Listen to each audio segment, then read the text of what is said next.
بسم الله الرحمن الرحيم والتين والزيتون وتون سينين وهذا البلد الأمين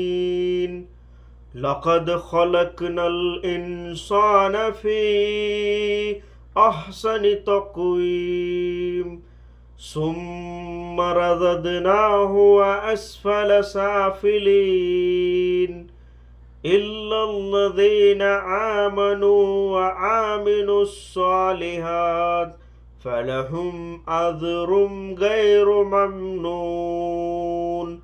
فما يكذبك بعد بالدين